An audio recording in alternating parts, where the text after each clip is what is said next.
Hoy me gustaría responder esas preguntas difíciles, especialmente aquellos que se plantean interrogantes álgidos.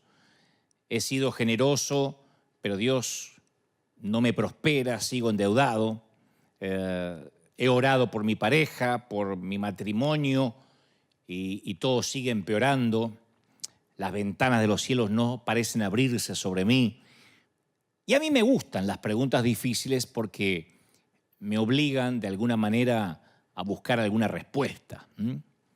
Y a mí se me ocurre que tal vez el enemigo no tenga nada que ver con lo que te sucede. Ni siquiera creo que es Dios quien lo permitió o lo provocó. Quizás el culpable esté más cerca de ti de lo que crees. Y yo sé que escuchaste esta historia miles de veces, pero aún así quiero contarte algunos detalles y necesito que me des un voto de confianza para ver esta historia con ojos nuevos. Quiero que te des la oportunidad de descubrir una revelación nueva, una nueva manera de ver la historia de siempre, la historia conocida, ¿no? Jonás, capítulo 1, versículo 1, relata que la palabra del Señor vino a Jonás y le dijo: anda, ve a la gran ciudad de Nínive y proclama contra ella, que su maldad ha llegado hasta mi presencia. Y la Biblia narra que Jonás se fue, pero en dirección a Tarsis para huir del Señor. Bajó a Jope, donde encontró un barco que zarpaba rumbo a Tarsis, pagó su pasaje o su boleto y se embarcó con los que iban a esa ciudad huyendo, dice la Escritura así del Señor. Convengamos que Jonás era un profeta, no un sacerdote. Este no es un tema menor. Los sacerdotes servían en el templo, ofrecían sacrificios, dirigían la adoración. Un profeta era diferente. Un profeta era un reformador, un activista, ¿no? un alborotador. Los profetas como que picoteaban la conciencia del pueblo. Israel tuvo muchos sacerdotes, pero en general, en líneas generales, solo tenía un profeta a la vez, porque era lo máximo que Israel podía soportar. Y Jonás era un profeta, pero era un profeta asignado a Israel.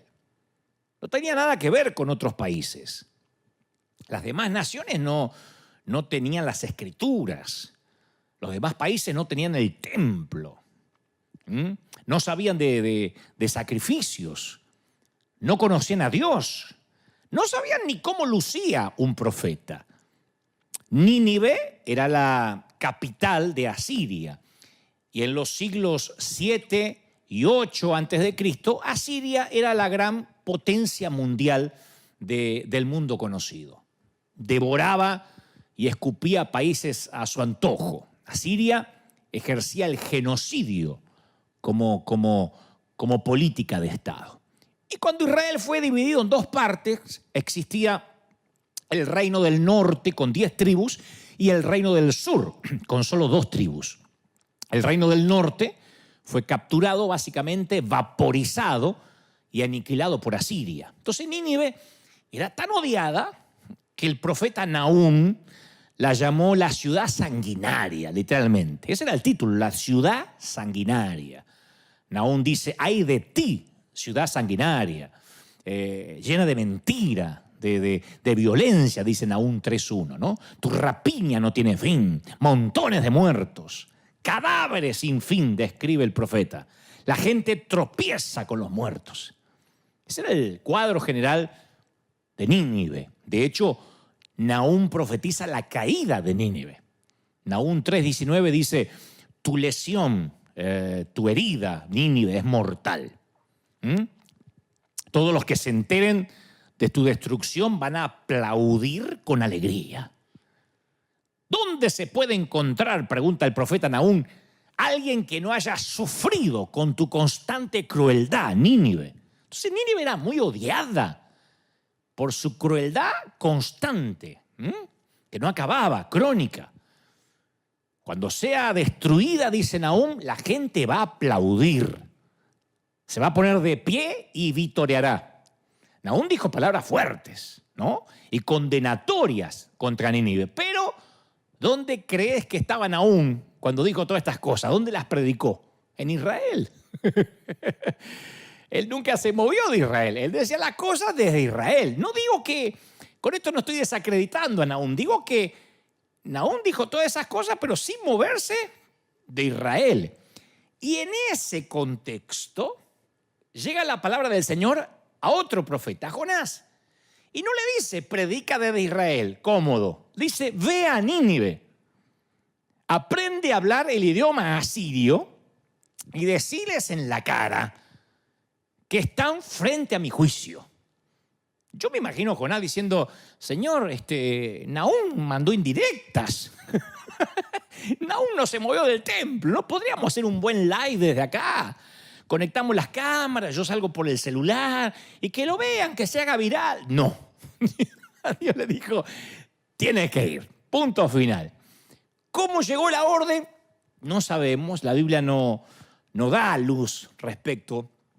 No sabemos si fue una zarza ardiente, una visión, un sueño. La Escritura no lo dice. ¿Las personas cercanas a Jonás sabían de esta nueva asignación? No sabemos tampoco. ¿Había una señora Jonás? ¿Había una señora de Jonás? ¿Será que Jonás llegó a su casa y tuvo que convencerla? Che, gorda, no vas a creer esto.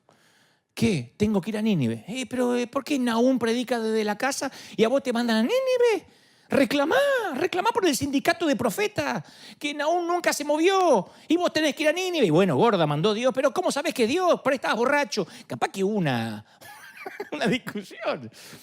Nínive es el sitio al que Dios llama y a donde en algún momento no queremos ir. Yo suelo decir que cuando Dios llama no hay tanta emoción, por lo menos en la Biblia. No es como esos que se emocionan, tengo el llamado de Dios. No, cuando Dios llama generalmente tenemos a un Moisés dubitativo, a una María que no sabe de qué se trata su embarazo, tenemos a un José, tenemos a un montón de gente que no está del todo feliz con la asignación. Y entre ellos está Jonás. ¿Qué haces cuando Dios te dice, ve a Nínive, ve al lugar donde no querés ir? Porque en algún momento, si caminas en este peregrinar cristiano, Dios te va a decir eso. ¿Qué vamos a responder? En el primer capítulo de Jonás, 3 veces leemos que Jonás huye, no solo de su llamado, sino también, dice la Biblia, lejos de la presencia del Señor. La cosa, para no aburrirte, es que encontró un barco hacia Tarsis, el tipo, pagó su pasaje y subió a bordo. Y quiero que me prestes mucha atención porque te prometí que si me dabas un voto de confianza, un poquito de crédito, yo te iba a mostrar algunos secretos, algunas gemas que están semi escondidas aquí, que hacen que esta historia se vea con ojos nuevos. Aunque lo hayas escuchado esta historia desde la escuela dominical o desde que eras chiquitito, que nada tiene que ver con cuando Pinocho escapa de Gepetto y se lo traga la ballena. Esta es otra historia. Jonás 1:3 dice, pagó su pasaje, subió a bordo y se embarcó rumbo a Tarsis con la esperanza, escuchá, con la esperanza de escapar del Señor. Entonces, permitime dibujarte un pequeño mapa mental. Escuchá. Nínive estaba a unos 900 kilómetros al este de Israel. Tarsis estaba a 4.000 kilómetros al oeste de Israel. En vez de recorrer 900 kilómetros en la voluntad de Dios, está dispuesto a viajar 4.000 kilómetros para alejarse de la voluntad divina. Yo opino, y creo no equivocarme, que cuando uno desobedece siempre está haciendo un viaje más largo. Y lastimosamente esta es la decisión que muchos han tomado en sus vidas. Cuando dicen, yo lo voy a hacer a mi manera, sé que Dios me está mandando, pero no es el tiempo, y a mi manera, más allá de que sea un tema de Paul Anka interpretado genialmente por Frank Sinatra, My Way, es un camino largo y arduo. Y Dios siempre quiere ahorrarnos el kilometraje adicional, las millas extra. Yo opino que los 40 años de desierto no son una obligación para todos. Porque a veces escuchamos por ahí, y el desierto hay que pasarlo. Y no, necesariamente hay que pasarlo en 3 meses, pero no en 40 años. Eso depende de cada quien. Escuché por ahí la frase de que Dios no nos mantiene en el desierto, nosotros mantenemos a Dios ahí. Pero ¿querés que te diga cuál es el principal problema de Jonás? A mi humilde criterio, y creo no equivocarme en lo que Dios me dijo que te diga, el problema principal de Jonás es que tiene otras opciones. Un pequeño detalle que hoy en día se nos puede escapar es que el texto dice que Jonás pagó el pasaje.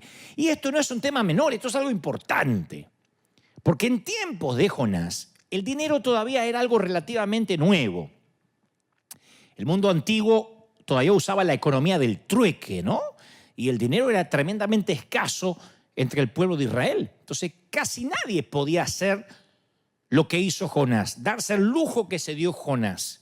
Tenía dinero suficiente para comprar de su propio bolsillo un boleto, un pasaje para un largo viaje, 4.000 kilómetros. O sea que el tipo tenía movilidad, tenía opciones. Y este es uno de los peligros de administrar los recursos. Yo soy de mantener la idea que no todos están listos o estamos listos para administrar una red llena de peces. No todos están listos para la abundancia y para administrarla.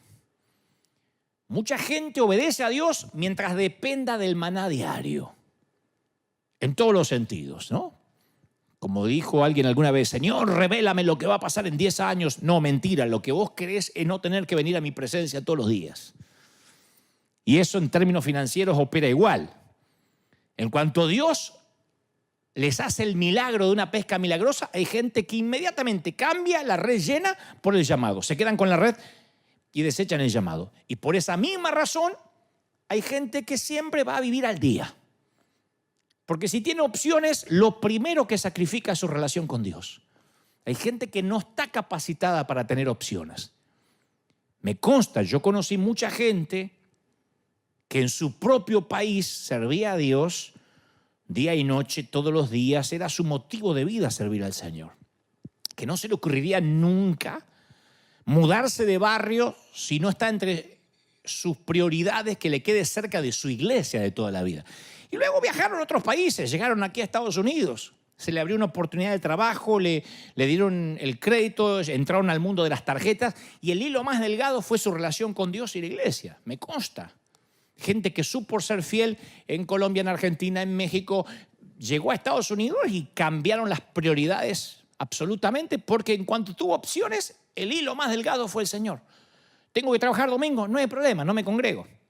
O sea, que para ahí gente, no digo que te pase, pero conocí gente así, que tener recursos a veces nos facilita pensar que podemos escapar de Dios porque tenemos otras opciones. O lo que es peor, que no necesitamos orar porque tenemos el dinero. Sin dinero oramos todos. Cuando uno no tiene plata para pagar, no tiene otra que orar. Pero yo creo que es muy difícil que un profeta coexista con el lucro. Porque cuando uno depende de la cuenta bancaria, depende de los contadores y de la planilla de Excel, es muy difícil que doble sus rodillas para decir, Señor, necesito saber si este proyecto nació en tu voluntad. Si total tenés para pagar. Entonces a veces Dios tiene que regular sus milagros, su bendición, porque en cuanto tenemos opciones, inmediatamente nuestra humanidad nos hace independientes de Dios. Tarsis fue pionera en el comercio. El comercio marítimo era, como en ese entonces, la nueva tecnología del momento. Estaban enriqueciendo algunos. Así que esta frase, una nave a Tarsis, se convirtió en un símbolo de riqueza en el mundo antiguo. De hecho, aparece muchas veces en el Antiguo Testamento. Isaías 2:12 dice, porque el día del Señor de los ejércitos vendrá contra todo el que es soberbio y altivo, contra todo el que se ensalza y contra todas las naves de Tarsis. Ya lo decía el profeta Isaías. Ezequiel 27:25 se usa una imagen similar. Las naves de Tarsis eran las portadoras de tus productos, dice Ezequiel. Con la abundancia de tus riquezas y de tus productos enriquecías a los reyes de la tierra. las naves de Tarsis. La nave de Tarsis era el símbolo de riqueza, de autonomía, de poder, de codicia. No era que era un tema menor. La nave a Tarsis, pero pudo ser la nave a España. No, las naves de Tarsis era símbolo de riqueza. Jonás huyó para Wall Street, para Silicon Valley. Huyó para donde sabía que podía tener una opción de seguridad. Y hay otra lección más en esto de que Jonás se pagó su propio boleto.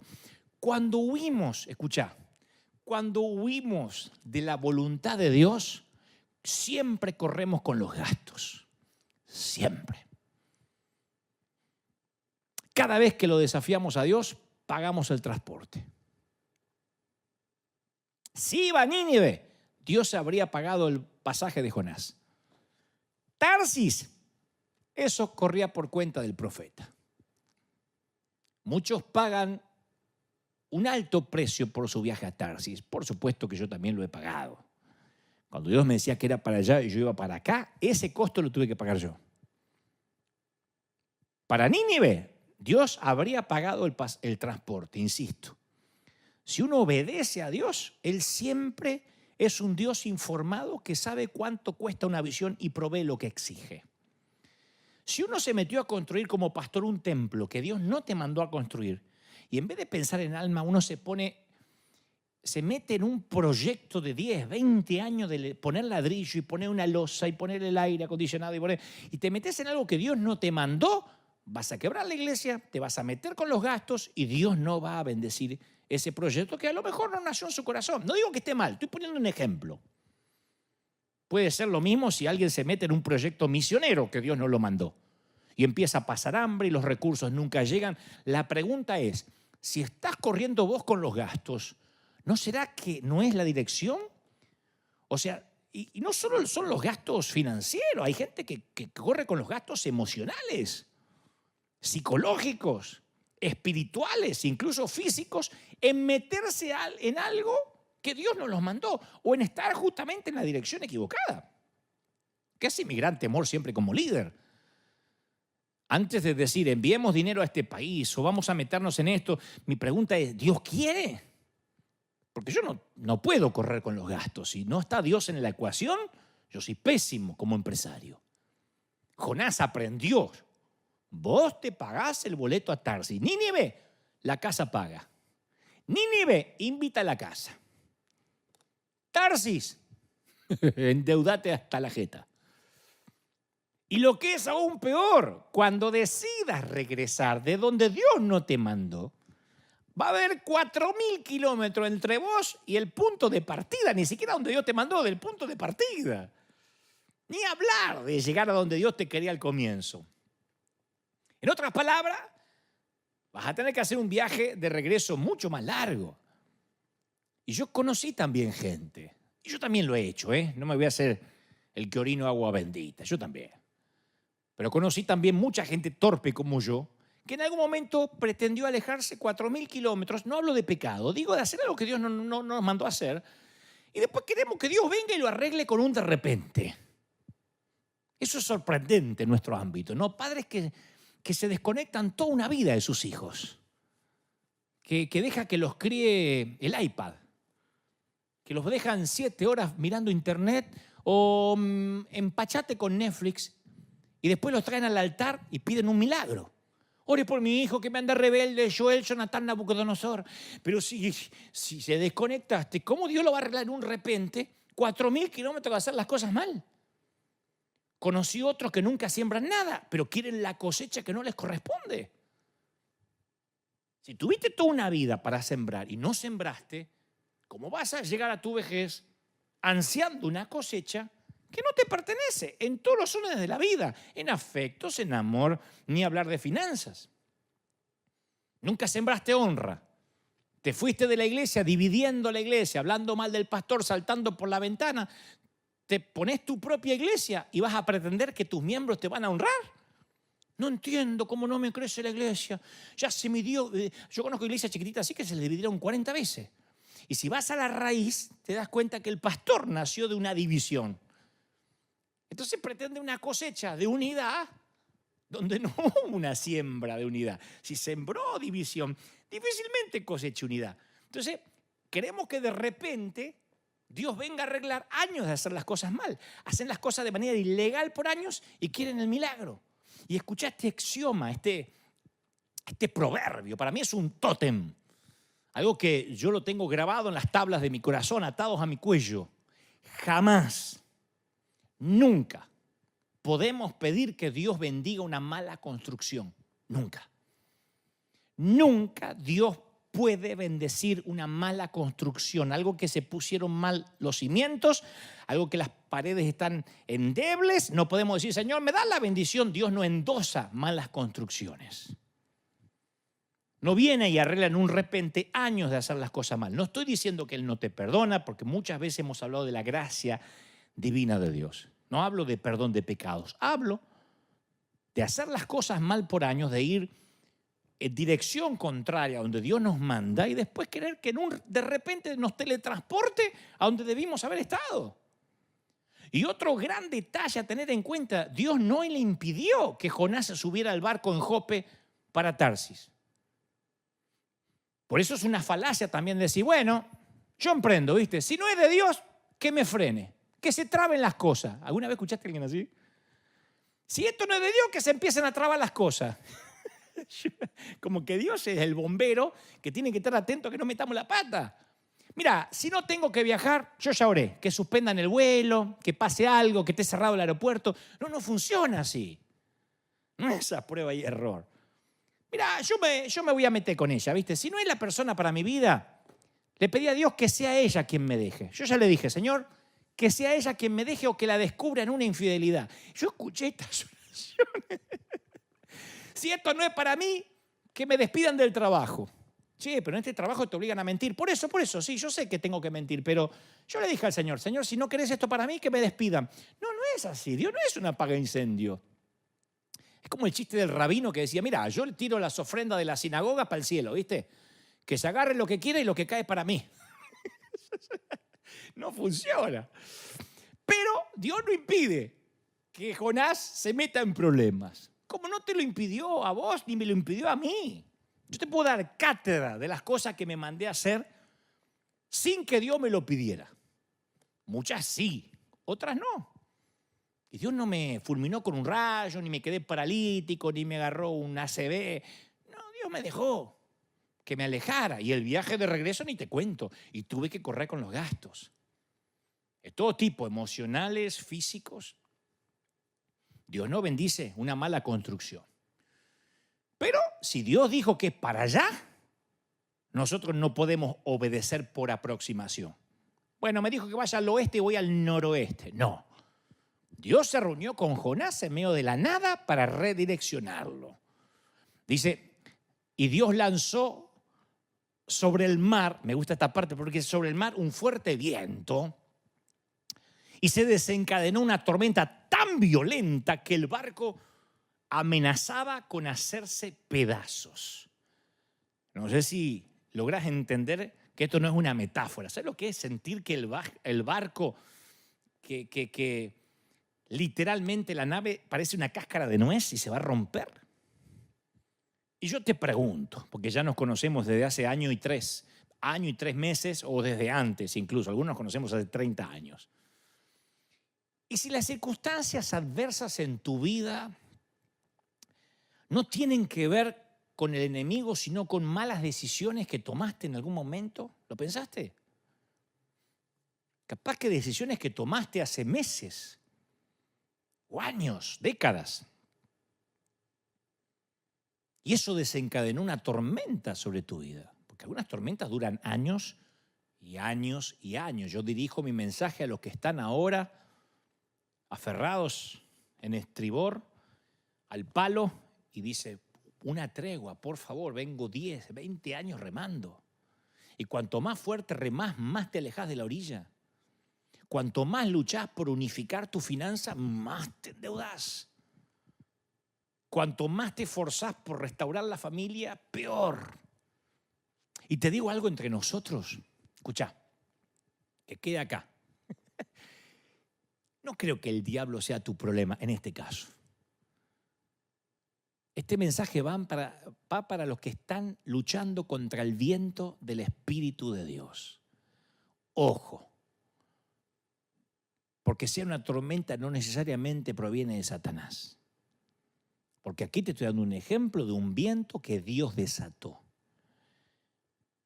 Y si estás luchando contra los vientos del Espíritu, viste que lo más fácil es decirte, vamos, reprendan el nombre del Señor, ato la tormenta, Padre, ato la tormenta en el nombre del Señor. Y si no te la mandó el diablo y la mandó Dios, ¿cómo la vas a atar? Y dice las Escrituras que temiendo por sus vidas, los desesperados marineros, que eran todos inconversos, ateos, pedían ayuda a sus dioses. No te pierdas esto que está maravilloso. Pedían ayuda a sus dioses, con minúscula, ¿no? Y lanzaban la carga por la borda para aligerar el barco. Los marineros estaban arrojando todas sus esperanzas al mar, cada uno rogándole a su propio Dios. Uno era musulmán, el otro era, qué sé yo, puede haber sido judío, judío ateo. Había de todos los tipos, ¿no? Bueno, el único hebreo ahí era Jonás, pero se me ocurre, porque no quiero mencionar ninguna religión en particular, como que las estoy teniendo como necesariamente una secta, no necesariamente. Pero en su mundo, cada grupo étnico o tribal tenía su propia deidad. Y esta tripulación es un grupo muy diverso, muy ecléctico, muy multicultural, en el que se despliega un pluralismo religioso fascinante, porque cada uno empezó con su Dios. Cada uno, dice la Biblia, le oraba a su Dios. Claro, cuando el mar está tranquilo, cualquier Dios común y chiquito alcanza. Un crucifijo colgado en el limpiaparabrisas o en el espejito, algo en la billetera, alcanza. Una estampita alcanza. Cuando la tormenta golpea, todo el mundo desea que alguno de esos pequeños dioses resulte ser real, sirva para algo. Yo he tenido que aprender con dolor que cuando tienes en tu equipo, escuchá, cuando en tu equipo tienes a un polizonte, te mete todo el barco en problemas. Y vaya que yo tuve un par de polizontes en el barco varias veces. Y yo decía, ¿por qué no prosperamos? ¿Por qué no podemos comprar la arena? ¿Por qué no podemos enviar gente? Y de repente empecé a buscar y me daba cuenta que en el medio del campamento tenía un polizonte. Esto no significa que en la iglesia haya gente perfecta. Esto es un hospital para gente rota, ¿no? Pero yo tuve que decirle a mi liderazgo, hablo del liderazgo, no queremos polizontes en River. Todos tenemos que remar hacia la misma dirección o alguien tiene que ser echado a los tiburones. Pero cuando tenés un polizonte a bordo, por más buenas intenciones que tengas, se te va a hundir el barco. Y alguien necesita oír esto, algún ministro necesita hacer una limpieza en el liderazgo fuerte. No, es que te hace tantos años, es que por ahí después la gente se va a doler, pero se te empieza a hundir el barco, macho. Uno que está remando para el otro lado, uno fuera de la voluntad de Dios, en el liderazgo, no en la gente. La gente tiene derecho a congregarse y a andar como pueda hasta que Dios haga la obra. Estoy hablando del liderazgo. Jonás está durmiendo en un barco turbulento, sin la ayuda de Dramamine. El tipo está durmiendo, la mona, el capitán está atónito. Le dice a Jonás, ¿cómo podés dormir, macho? Me encanta la versión Dios habla hoy, de este versículo que le dice, ¿qué haces aquí, dormilón? Me encanta. Es lo que le dice el capitán a Jonás. ¿En qué estás pensando? Levántate y ora a tu Dios. Quizás nos preste atención y nos perdone la vida.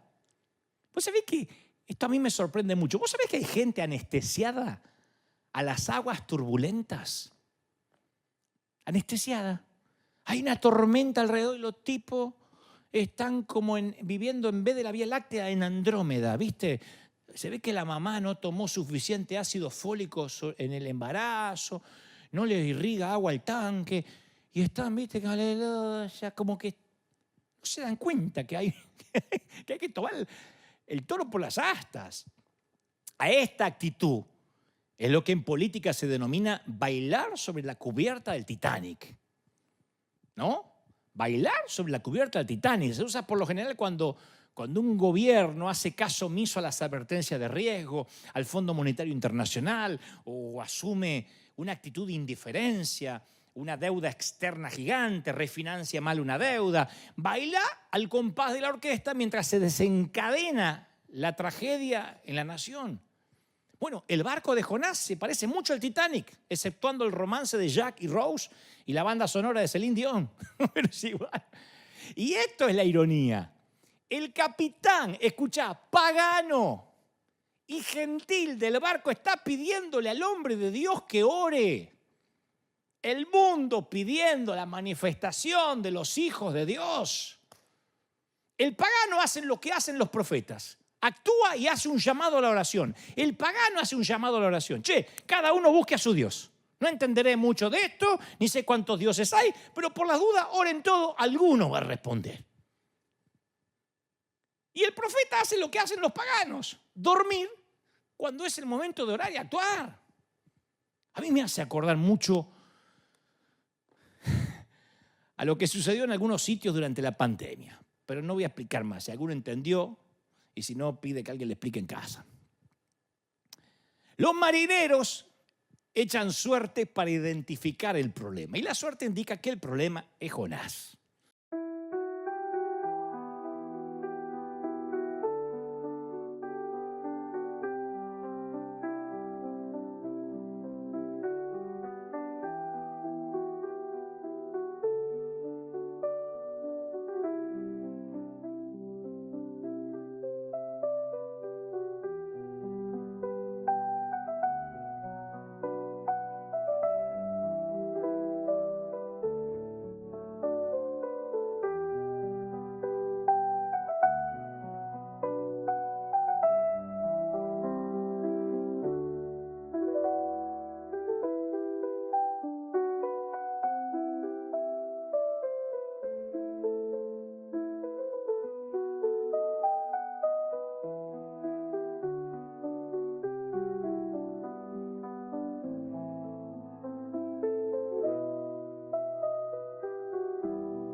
Se compró todos los números, Jonás.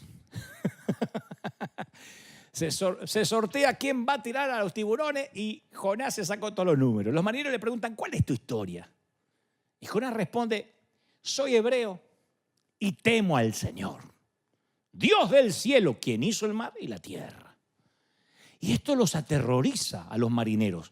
Literalmente el texto dice, y las personas sintieron gran temor y le dijeron, ¿y qué es esto que nos has hecho? Porque ellos sabían que él huía de la presencia del Señor, porque él se los contó. Él se los había declarado.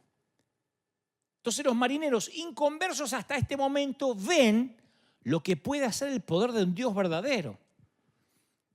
Están llegando a conocer al Dios de Jonás en este barco de Tarsis en medio de una tormenta.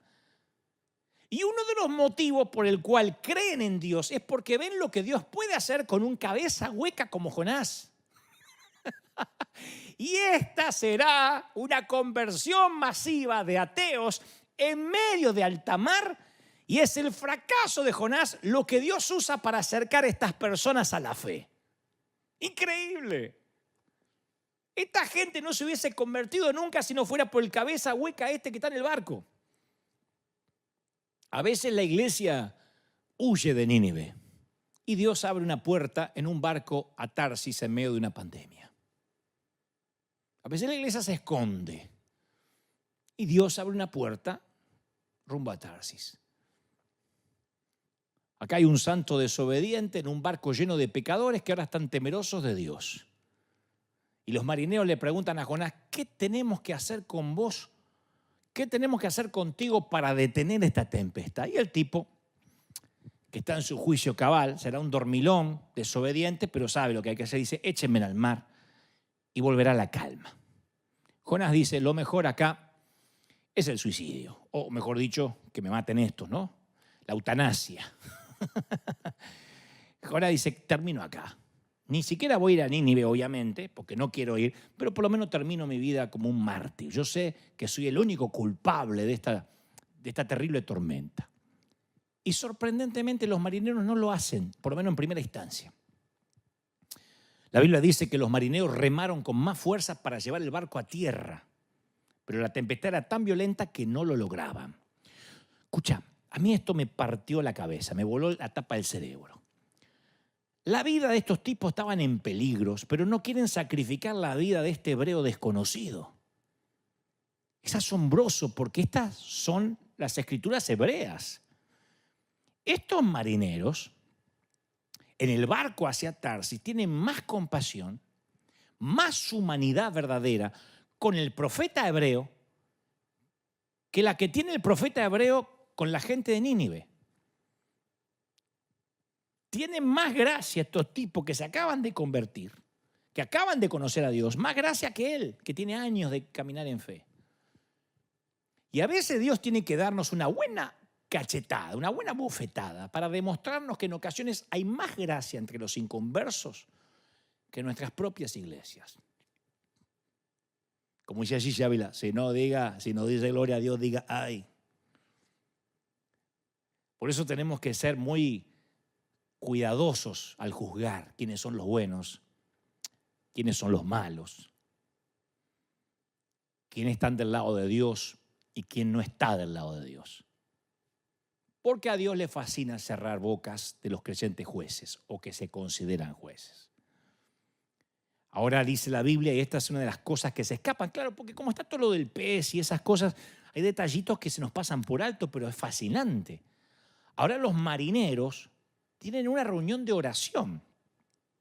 Jonás 1:14, ya cada uno no está con su estampita, con la virgencita, con la crucecita. Ahora todos están clamando al Señor, Dios de Jonás. Entonces clamaron al Señor, Dios de Jonás. Oh Señor, todos juntos, al mismo Dios, no nos dejes morir por el pecado de este hombre. No nos hagas responsable tampoco de su muerte. Porque ellos pensaron, si desató Dios esta tempestad solo porque este cabeza hueca no obedeció, lo llegamos a matar, ¿qué nos va a pasar? Oh Señor, has enviado esta tormenta sobre él y tú solo sabes por qué. Están orando los ateos, bueno, ya no son ateos, son flamantes convertidos, están orando correctamente. Están diciendo, Señor, no nos acuses que vamos a deshacernos de este tipo, pero si no, esto no se va a calmar y no vamos a llegar a la orilla. Ya perdimos las pertenencias, tiramos los enseres al mar. Acá nos ahogamos todo. Vamos a hacer lo que Él nos pide. Y arrojan el polizonte al agua. Y de repente todo se calma como una tarde de primavera. Y los marineros quedaron asombrados por el gran poder del Señor y le ofrecieron un sacrificio y prometieron servirle. No se te vaya este detalle. De ese barco que partió de Jope rumbo a Tarsis surgieron ministros. Alguno capaz que se transformó en profeta porque prometieron servirle. Algunos de ellos dijeron, dejamos el mar, dejamos la tarea de marinero y nos vamos a dedicar a servir a este Dios. A veces se nos suele pasar por alto esta conversión masiva. Este barco pagano se convierte en un lugar de adoración.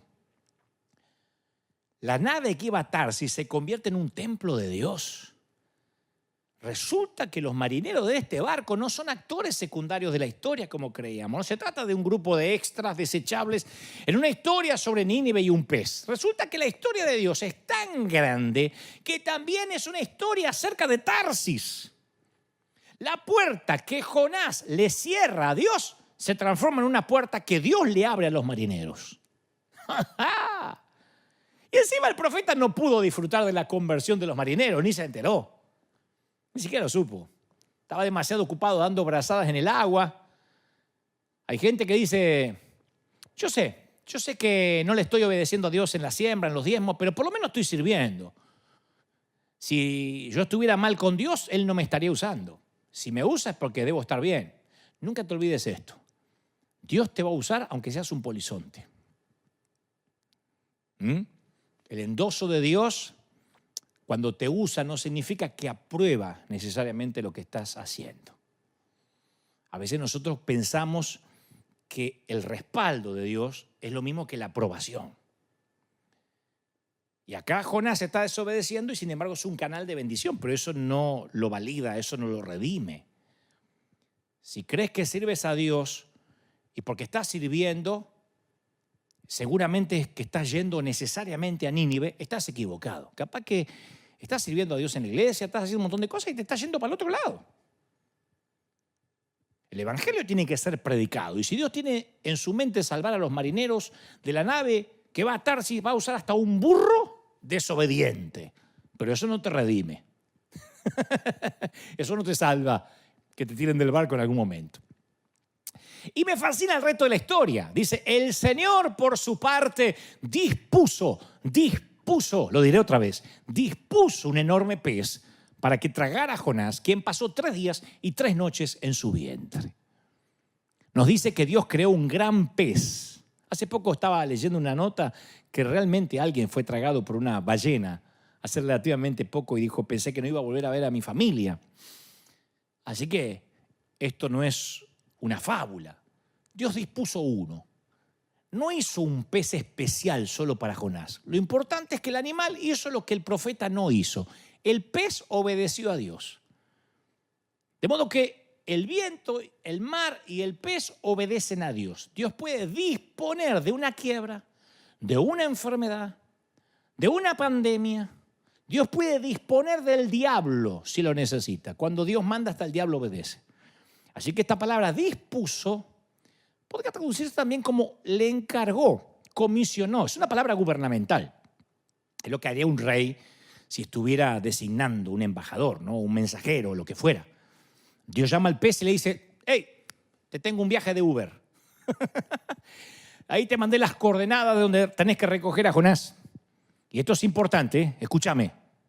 Tragá de golpe, no mastiques. Yo después te digo dónde vomitarlo. Claro, que no tenía que masticar el pez, tenía que tragarlo como una pastilla de golpe. Y el pez es lo más bajo que Jonás va a llegar. Porque Dios le dice, ve a Nínive. ¿Te acordás? Y Jonás desciende a Jope. No se te olvide esta palabra, desciende a Jope, dice la Biblia. Después se sube a un barco que desciende hacia Tarsis. Luego en el barco él desciende a la parte inferior a dormir, a los camarotes. Después desciende al agua cuando los marineros lo tiran en la tormenta. Más tarde desciende al interior del pez. O sea, el tipo no puede bajar más, ya no hay más nada abajo. Para un israelita no se puede estar más abajo que eso. Está en el sótano de la vida. Y un pez no es el medio particular de transporte que Jonás tenía en mente cuando se estaba yendo de Jope. Pero a ballena regalada no se le miran los dientes. Y desde las entrañas del pez, Jonás ora. Dice, en mi gran aflicción, clamé al Señor y Él me respondió. Desde la tierra de los muertos te llamé y tú, Señor, me escuchaste. Él no oró por su llamado a Nínive, ni por haberse escapado a Tarsis, ni por la tormenta, ni por cómo quedaron los marineros. No le habló a Dios para nada hasta que terminó dentro de un pez. ¿Querés que te diga por qué Jonás oró dentro de un pez? Porque no podía hacer otra cosa. ¿Qué iba a ver Netflix ahí adentro? Todo el primer capítulo de la historia de Jonás es la acción humana. Jonás haciendo planes, Jonás escapando, Jonás con recursos. El segundo capítulo de Jonás no hay nada de acción, solo oración. Y algunos no van a hacer las cosas bien hasta que los trague. Hasta que Dios los ponga en un lugar tan estrecho que lo único que pueden hacer es arrodillarse y orar. En mi angustia, dijo Jonás, clamé al Señor y Él me respondió. Desde las entrañas del sepulcro pedí auxilio y escuchaste mi clamor. A lo profundo me arrojaste, al corazón mismo de los mares, dice Jonás, las corrientes me envolvían. Todas tus ondas y tus olas pasaban sobre mí y yo pensé, he sido expulsado de tu presencia. ¿Cuándo voy a volver a contemplar tu santo templo? No vuelvo más a casa. Las aguas me llegaban hasta el cuello, relata Jonás. Lo profundo del océano me envolvía, las algas se me enredaban en la cabeza, arrastrándome a los cimientos de las montañas. Me tragó la tierra y para siempre sus cerrojos se cerraron tras de mí. Mirá qué poeta, qué prosa, ¿no? Pero era literal. Todas estas cosas que debió admitir antes las admite ahora. Ahora todo tiene sentido.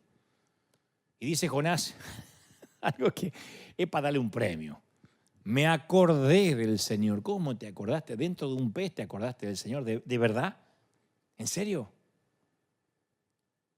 ¿Es un chiste? Y esto va dirigido para alguien que está en el vientre del infierno ahora mismo. Mira, yo no voy a poner en palabras fáciles la crisis que te tocó vivir, pero si todo esto te devuelve a la voluntad de Dios, dale gracias al Señor por ese vientre húmedo que ahora apesta. Yo voy a la Biblia y encuentro otro naufragio, otra historia de naufragio similar, la de Pablo en Hechos 27, que es exactamente lo opuesto a la de Jonás. Porque Jonás corre escapándose de su llamado a predicar a la peligrosa ciudad de Asiria. Pablo corre hacia su llamado de predicar a la peligrosa capital de Roma.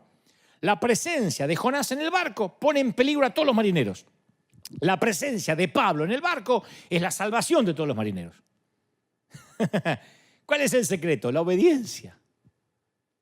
Jonás es liberado del pez al tercer día. Y en la Biblia, el tercer día es un esquema, ¿no? Un esquema común de rescate de parte de Dios, de resurrección.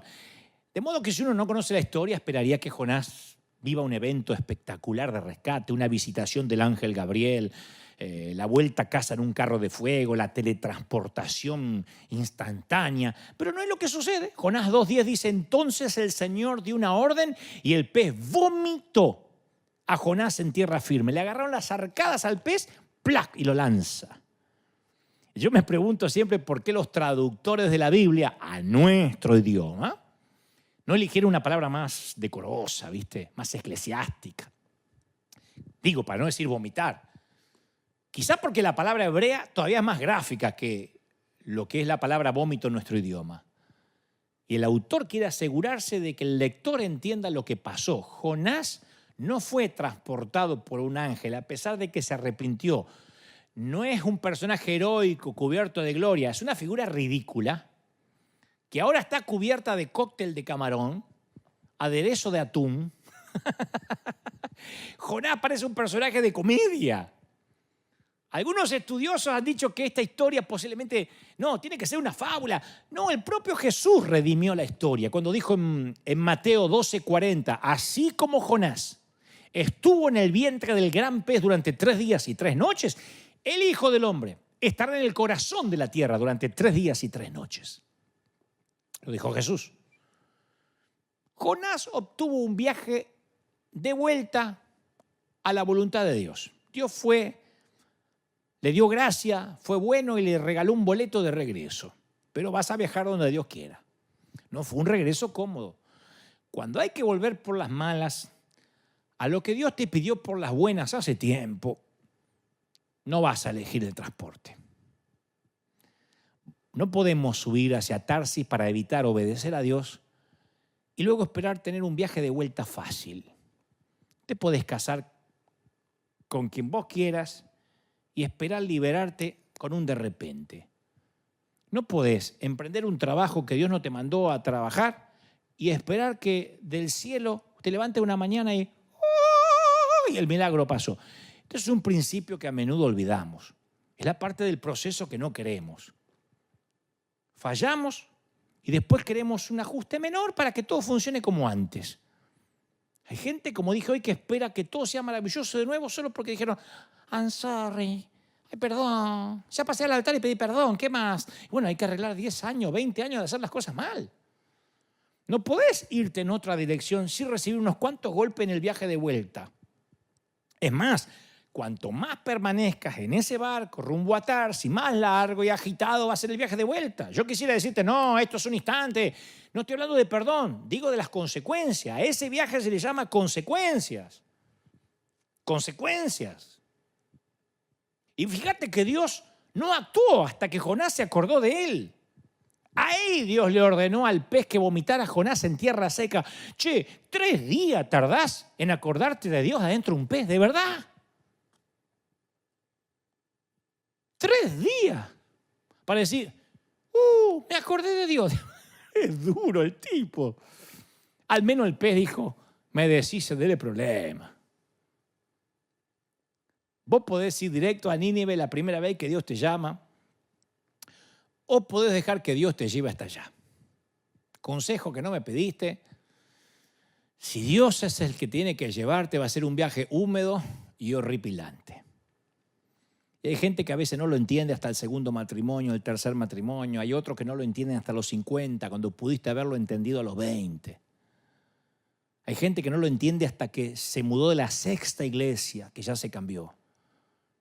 Jonás estaba aún quitándose la salga de la cabeza y Dios dijo, la palabra del Señor vino por segunda vez a Jonás. Le dijo, anda, ve a Nínive y proclámale el mensaje que te voy a dar. Fíjate, Dios no cambió la orden, no cambió los planes. Le dijo a Jonás lo mismo que le dijo antes de todo este dolor de cabeza. Dios no va a cambiar. Hagamos lo que Él dice la primera vez o la segunda vez o la tercera vez o escapemos. Dios no va a cambiar. Tu rebelión no hace que Dios modifique el plan. No, Dios dice, está bien. Al final para vos te traje más complicaciones con este llamado. Está bien. El faraón se endureció, Moisés. ¿Cómo se me ocurre a mí mandarte que vaya? No, deja, volvé. Dios no cambia el plan. El segundo mensaje para el profeta fue el mismo que el primero. Los deseos o preferencias de Jonás no entraron en escena. El texto dice que el pez lo vomitó en tierra firme, no frente a la puerta de Nínive. Aún tenía que obedecer, aún tenía que ir hasta ahí. Capaz que Dios lo devolvió a Jope, su puerto de partida, ¿viste? Para que pudiera comenzar desde el punto donde comenzó mal. A veces Dios nos lleva justo al lugar donde nos desviamos. Justo Dios nos lleva al sitio donde fallamos para que podamos arreglarlo, como cuando fue al encuentro de Pedro a preparar el desayuno, que fue allí donde se habían conocido, allí donde él prometió no negarlo. Muchas veces Dios nos lleva a ese sitio. A veces te regresa a esa ventana por la que saliste para que aprendas a salir por la puerta. Y esta vez Jonás se toma el barco correcto. Pero la historia de Jonás no termina en este tono. Queda en un tono raro, ¿viste? Si uno lee la historia y no la sabe, queda en un tono irresuelto, discordante, y por una razón. Jonás realmente no quiere ir a Nínive, por una razón. ¿Sabes por qué no quiere Jonás ir a Nínive? No porque es un desobediente, porque tenía otras cosas que hacer. Porque a Jonás, como a todo hebreo, no le gustan los ninivitas. No los banca, no los soporta, no los traga. Es su falta de amor lo que le permite huir en otro sentido. El motivo real por el que Jonás no quiere pasar por la puerta que Dios le está abriendo es simple, la falta de amor. Entonces se va a Nínive cuando no hay duda, cuando no le queda otra opción, que sabe que si no va a Nínive se va a convertir en un bar de sushi vivo. Si dice, si no obedece el pez me va a volver a buscar. Y el tipo cuando va, esto es lo que a mí me sorprende de la historia, el tipo predica un mensaje, pero quizá el mensaje más lamentable de toda la Biblia. De todos los profetas es el mensaje menos homilético, menos carismático. El tipo te das cuenta que va por obligación, después de haber pasado por el pez. Jonás 3:4 dice cuál fue el mensaje de Jonás. Dentro de 40 días, Nínive será destruido. Amén. Terminó el live. Es el peor sermón de todo el tiempo. No hace mención de Dios. No hace mención del arrepentimiento. No habla de la misericordia. Le viene a notificar como fiscal que se van a convertir en carbón, en azufre. Ningún ejemplo, ninguna aplicación. No fue a conocer a nadie. No dijo acá hay muchos niños, mirá cuántas mamás. Le importa 3 cuernos.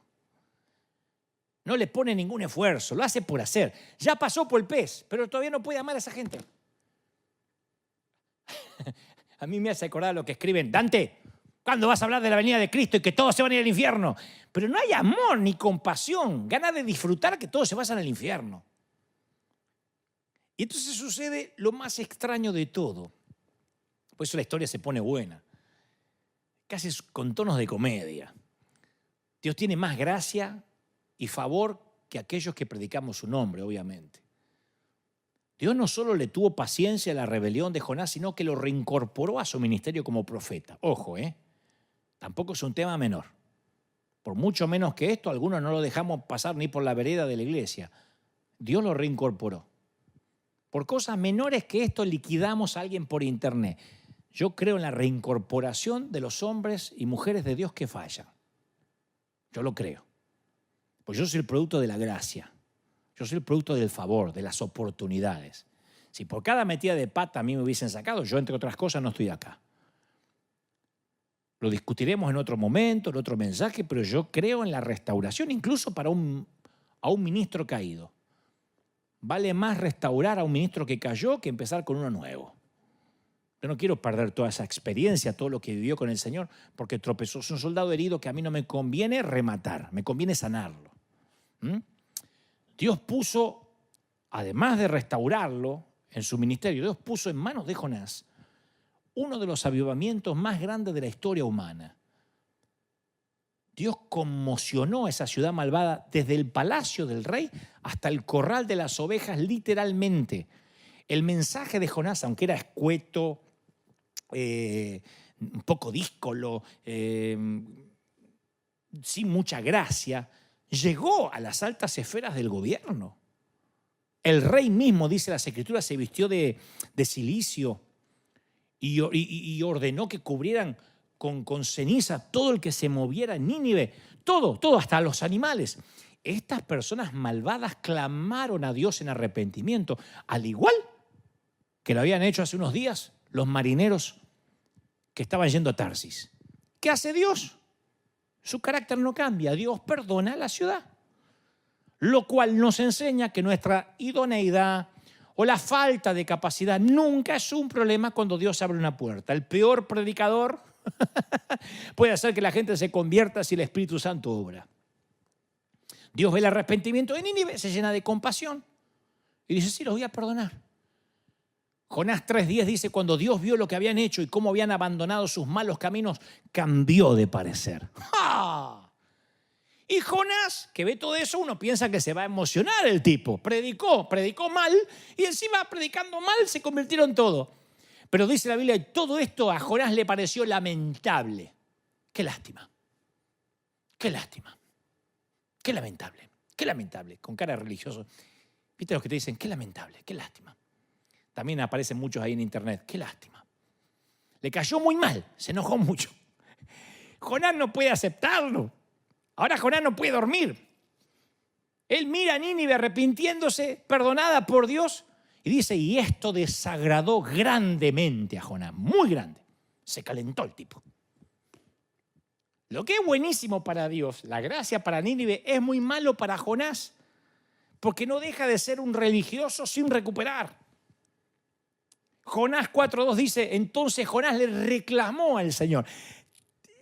El tipo viene de un pez y le reclamó al Señor. ¿Viste que te dan ganas a esta altura de aplastarlo al tipo? Pero no quiero que te enojes con Jonás, quiero que veas la paciencia del Señor con gente como Jonás, porque somos muy parecidos a Jonás. Le dice, Señor, ¿no te dije antes de salir de casa que ibas a hacer esto precisamente? Te lo dije. ¿O no te lo dije? Escúchalo. Ahí está. ¿No te dije antes de salir de casa? Por esto no querías, Por eso me fui a Tarsis. Porque sabía que eras un Dios misericordioso, compasivo, lento para la ira, lleno de amor. Todo lo que sabía de Dios y no lo predicó. Hubiese dicho estas cosas en Nínive. Vengo a hablarle de un Dios lento para la ira, misericordioso. No, se van a morir todos, le dijeron. Van al infierno. Los voy a ver arder. Y ahora dice, yo sabía por eso, porque está dispuesto a perdonar y no destruir a la gente. Quítame la vida ahora, prefiero estar muerto y no vivo, dice el tipo.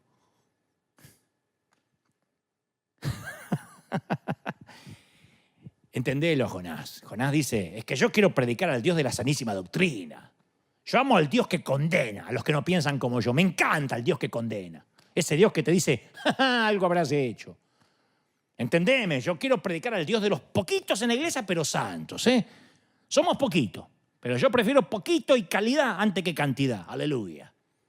Detesto que me confundan con un predicador de gracia barata. Aleluya, yo no hago chiste. Yo no soy payaso. Dice el hombre que todavía huele a vómito de ballena. De hecho, Jonás, viste que dice a Dios, yo te dije esto antes de salir de casa. No le dijo nada cuando estaba en su casa. En el primer capítulo no parece que le haya dicho algo a Dios. Huyó por miedo, huyó porque los odiaba a los ninivitas. Ahora él, oportunamente, qué conveniente, se recuerda a sí mismo como el campeón de la justicia, que él ya lo sabía. Sostiene que siempre supo que Dios iba a ser así de blandito, de blandenque, ¿viste? De pusilánime. Por eso yo no me quería involucrar, porque yo sé que lo ibas a perdonar. Una de las muchas causas por las que Jonás es único entre todos los profetas es esta, la falta de empatía. Vos fíjate que todos los demás profetas, mal o bien, imploran con el pueblo en nombre de Dios, imploran a Dios por el bien del pueblo. La angustia de la gente le causa angustia a los profetas, se identifican con las mismas personas a las que tienen que anunciarles el juicio. Vos fíjate cómo Natán va con dolor y temblando a hablarle a David, con lágrimas, usando una metáfora para ver por qué lado le entra para decirle. Jonás no. Jonás disfruta mirar videitos y si es posible editarlos en YouTube con las equivocaciones de los demás. Jonás vive en el vómito. Jonás tiene olor a vómito. ¿Viste que dicen que los que tienen mal aliento son los únicos que no se enteran que lo tienen? Jonás huele a vómito. La falta de amor es lo que nos facilita decirle que no a Dios. Si uno no ama, difícilmente pueda servirle y obedecer a Dios. Un punto de vista equivocado sobre quién es Dios, sobre cómo es su carácter, va a causar que yo me pierda de muchas puertas abiertas. A veces Dios abre unas puertas gigantescas. No, ni loco, yo voy a un programa secular. A mí me dicen todo el tiempo. Me dijeron que los dueños de CNN son masones que hicieron un pacto con Pikachu, la Yuya, Illuminati y los pitufos. Eso no es de Dios. No se puede servir a dos señores, dicen usando a veces el versículo fuera de contexto. Mejor predico en la radio Maranata, Shekinah del tabernáculo de la coinonía evangélica de la sana doctrina. Y se quedan ahí. Porque al no entender cómo es Dios y cómo Dios ama a los perdidos, a veces no ven las puertas abiertas. Jonás da las razones por las que no quería predicar a los ninivitas. Yo sabía, le dice, que tú eres un Dios misericordioso. Sabía que eres compasivo. Está enojado. Escuchá, yo sabía que eras bueno. ¿Y por qué no lo dijiste cuando predicaste, ganso? El religioso agradece por la gracia de Dios para con él, pero luego quiere justicia divina para el resto de la chusma. Y Jonás cree que Dios no es fiable, no es de fiar. Él piensa como mucho, está bien que con solo confesar a Cristo como Salvador uno es salvo, pero yo no me fío en eso, muy barato, muy barato. Vamos a encarecerlo un poquito, le vamos a agregar unos requisitos para que tampoco venga cualquiera a la iglesia, sino esto va a ser un viva la pepa. Yo sé que la cruz te salva, pero vamos, la cruz y congregarte. La cruz y el diezmo. Está bien, la cruz, pero le vamos a agregar el bautismo, la célula, obedecer al líder y pedirle el permiso al pastor para visitar otra iglesia. La cruz más un vestido decoroso y una buena corbata. Y lo único que dice Dios es, no hace falta más nadie que yo. Le dice Dios a Jonás, en Jonás 4:4, cuando lo ve enojado, yo sabía, dice, ¿te parece bien enojarte por esto? ¿A vos te parece bien? ¿Viste cómo dicen las madres? El Señor se enoja, ¿le parece lindo? ¿El Señor está enojado? ¿Está enojado el Señor? Está enojado, que sos bueno. Y Jonás no contesta. Le aplica a Dios la ley de hielo. Dios le dice, ¿está bien enojarte por esto? Le hace jetita a Dios. Jonás vuelve a huir al oriente de la ciudad, y se queda con esperanza de grabar con el celular que la ciudad sea quemada. Se sienta en un lugar donde ve la ciudad y dice, no, tarde o temprano esto van a meter la pata y Dios lo va a fulminar. Además quedaba mal él, porque él dijo, Dios los va a fulminar. Y ahora Dios se arrepintió y él quedaba como falso profeta, ¿entendés? Él sí o sí, si Dios no lo fulminaba, ponía la bomba a él. Entonces Dios, que sigue, ese día estaba de humor, Dios. ¿Viste cuando vos tenés un empleado que es vago, pero te cae simpático? Y decís, está bien, pero...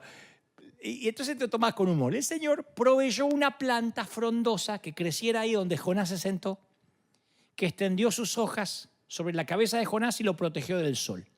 Le trajo alivio. Jonás estaba muy agradecido por la planta. Pero Dios también proveyó un gusano, porque a Dios le obedecen las ballenas y los gusanos. Cuando Dios tiene un plan, las ballenas y hasta los gusanos obedecen. Hay gusanos más obedientes que algunos de nosotros. Le dice al gusano, tengo otro viajecito de Uber para vos. La ballena no, está bien, anda a descansar, para vos. Andá y matame el árbol. Al día siguiente el gusano se come el tallito de la planta, de modo que la planta se le marchita. Cuando el sol se intensifica, Dios provee un viento. Fíjate Dios como, yo me imagino a Dios así moviendo, trayendo viento, poniendo efectos especiales. Trae un viento del oriente abrasador para que soplara sobre Jonás. ¿Viste esos vientos calientes? Esos vientos que vienen con polvo y te dejan la cara escupiendo arena, la boca escupiendo arena. El sol le pega sobre la cabeza al tipo que se deseaba morirse. Y como este ya venía de mal carácter, dice, es mejor morirme que vivir así. Y Dios le dice a Jonás, Jonás, Jonas, ¿te parece bien enojarte por la plantita que se te murió? Y Jonás dice, sí, estoy enojado. Pues tenía la plantita y ya se me secó. En este drama, Dios es el actor. Envía una planta, envía un gusano, envía el viento. Jonás es el público. Y Dios envía una sombra. Ahora, primero le mandó una sombra. Y esto tiene mucho significado para el lector israelita. Porque el Salmo 17:8 dice, escóndeme en la sombra de tus alas, de los impíos, de mis enemigos que me rodean. La sombra significa estar escondido bajo la protección de Dios. Cuando hablas de la sombra en Israel, la sombra de Dios es la protección. Entonces no era solo la protección física para Jonás. Para Jonás, cuando la planta crece, se levanta, significa que si Dios lo protege a él es porque Nínive va a caer. Él lo toma como una señal. Si Dios protege a su pueblo con una plantita, es que Dios ama a los santos como yo y va a destruir a esos apóstatas. Tenía esperanza todavía.